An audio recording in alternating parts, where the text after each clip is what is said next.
Alright, ladies and gentlemen, so this video we're going to be talking about solving linear inequalities. Now, what we have been doing, we've been solving for linear equations. So for an example of that would have been x plus 5 equals 10. And our goal here was to solve for this variable right here, and this was a one-step equation. So what we would do with this is subtract 5.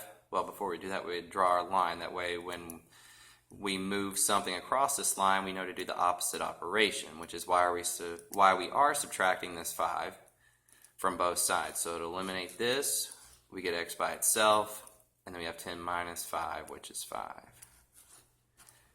Now to check that, we would plug it in, plug this 5 in for x, and we would have 5 plus 5 equals 10, and then we would have 10 equals 10. So this solution would check out. Now what we're doing with the inequalities is the same concept, same rules. There are some slight differences, but just to introduce you to this is how it's going to work. This is an example of an inequality.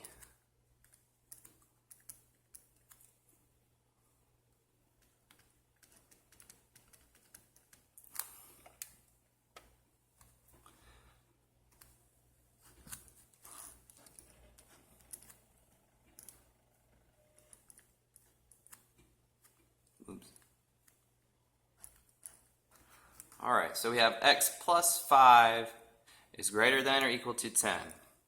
Or, no, I'm sorry. Yeah, we'll have to go ahead and make it greater than or equal to.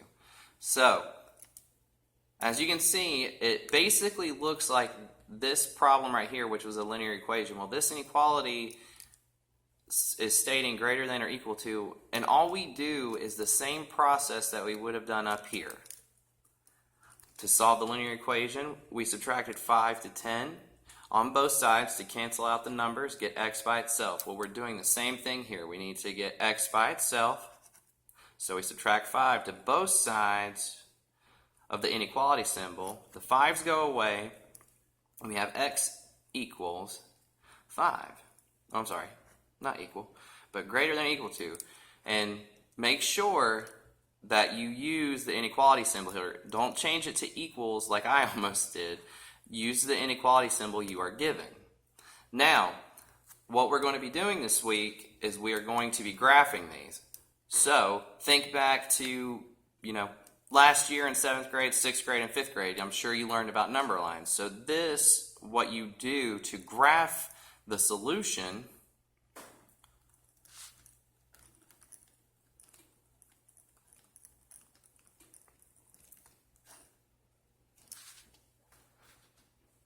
all you would do is draw a number line. It does not have to be very detailed. But what we would do is draw a number line. We'd say this is 0, this is negative 5, and this is 5. Now thinking back to 7th grade, 6th grade, possibly 5th grade, you were told that this is where the point goes. It goes on 5. Now because of this equal to sign here, it is a closed point. And it also, if you remember back when we were talking about domain and range, same concept. There's a line here, closed point. Now, it's saying x is greater than or equal to 5, so we need to go this direction. And that right there will conclude the problem. So it's not too bad of a concept that we're going to be doing. There is a slight difference. We're dealing with inequality symbols, and we are also graphing their solutions. All we did with linear equations such as this, we got the variable by itself and we checked the work. This, we are solving for the inequality, and then we are graphing the solution. So let's try one more example here.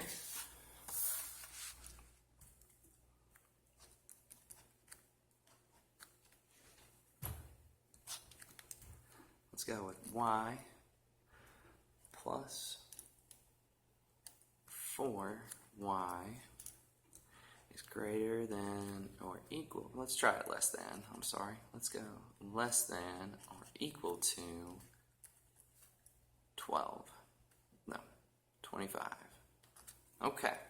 So, thinking back to the equations we've been solving since last week, what we need to do here is combine like terms on the same side. Let's go ahead and draw this line here. Now some of you may be thinking, well, that doesn't look right.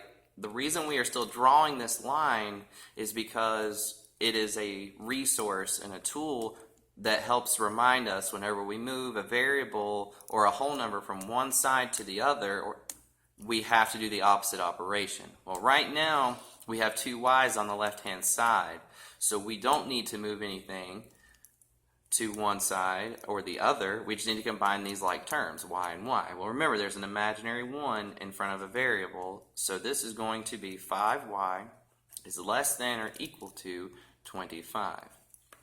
Thinking back to the equations, when we had, I'm going to illustrate, when we had this problem with an equal sign, all we did was divide by 5 on both sides to get the y by itself.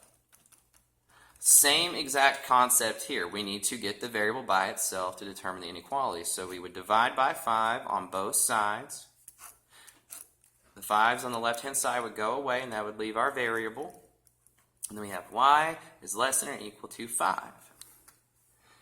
Now, the way this works is what we will do here. Again, we will graph the solution.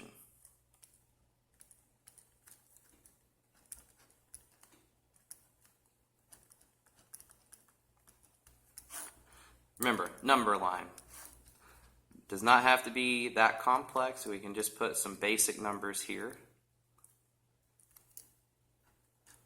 Now, we have the point at 5.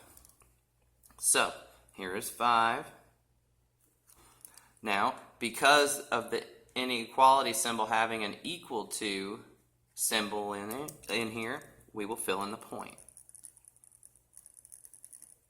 And because y is less than or equal to 5, we have to go to the left.